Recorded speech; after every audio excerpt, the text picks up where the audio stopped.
2015 RSS தலைவர் மோகன் பகவத் அவர்கள் இப்ப இருக்கக்கூடிய ரிசர்வேஷன் சிஸ்டத்தை நாம மறுவரையறை பண்ணணும், ரீகன்சிடர் பண்ணணும், ரிவ்யூ பண்ணணும்னு பேசுறாரு. அதற்கு பிறகு இவங்க கேக்குறாங்கல்ல 10 வருடத்துல நாங்க ரிசர்வேஷனுக்கு எதிராக ஒண்ணும் பண்ணல, இனிமே என்ன பண்ண போறோம் அப்படின்னு இவங்க திருப்பி திருப்பி கேக்குறாங்க. 5 தகவல் மட்டும் சொல்றேன்.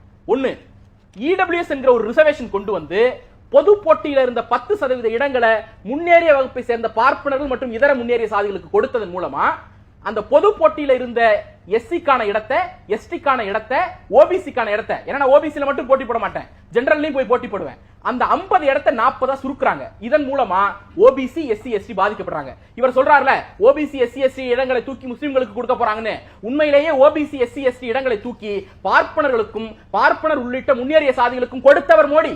இது 1. 2வது, நீதிமன்றத்தில் கடந்த 10 ஆண்டுகள்ல சலோனி குமார் வழக்கா இருக்கட்டும், திமுக தொடர்ந்த ஆல் இந்தியா கோட்டா வழக்கா இருக்கட்டும், எல்லா இடஒதுக்கீடு சார்ந்த வழக்கிலும் அந்த இடஒதுக்கீட்டை எப்படி தள்ளி போடலாம், தடுக்கலாம், இடபிள்யூஎஸ் தவிர மற்ற எல்லா இடஒதுக்கீட்டையும் எதிராக வாதிட்டது பாஜக. இது 2. 3வது, annual report on pay and allowance, finance டிபார்ட்மெண்டோட கணக்கு. அந்த கணக்கு என்ன சொல்லுது? 2021க்கும் 22க்கும் இடைப்பட்ட ஒரு ஆண்டுல மட்டும் அரசு வேலை வாய்ப்புகள், நான் சொல்றது பொதுத்துறை எல்லாம் கிடையாது, வெறும் அரசு வேலை வாய்ப்புகள் 58,000 வேலை குறைச்சிருக்காங்க. அப்ப இது 1. அப்ப அந்த 58,000 இடம் குறைஞ்சிருக்குங்கிறது ரிசர்வேஷன் அப்ளை பண்ற இடத்துல நமக்கு லாஸ் ஏற்படுது. இருக்கக்கூடிய வேலை வாய்ப்புகள்ல அரசு பணியிடங்கள்ல 10 லட்சமும் பொதுத்துறை எல்லாம் சேர்த்தா 30 லட்சமும் வேக்கண்டா இருக்கு. அப்படின்னா என்ன அர்த்தம்னா இடஒதுக்கீட்டை ஒழித்தால் அரசியல் ரீதியா அவங்களுக்கு பேக் ஃபயர் ஆகும். ஆனா மோகன் பகவத் சொன்னதை நிறைவேற்றணும். அப்ப என்ன பண்றது? எந்த இடத்துல எல்லாம் ரிசர்வேஷன் அப்ளை ஆகுமோ அந்த வேலையெல்லாம் நிறுத்திடு, வேலையை ஃபில் பண்ணாத. வேகன்சி வச்சுட்டா எப்படி ரிசர்வேஷன் கேட்ப? வேலையே இல்லாம போயிட்டா எப்படி ரிசர்வேஷன் கேட்ப?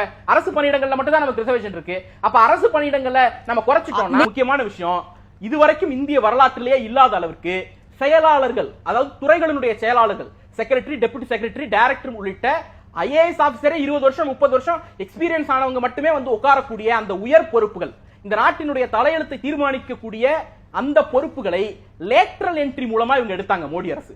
லேட்டரல் என்ட்ரில என்ன?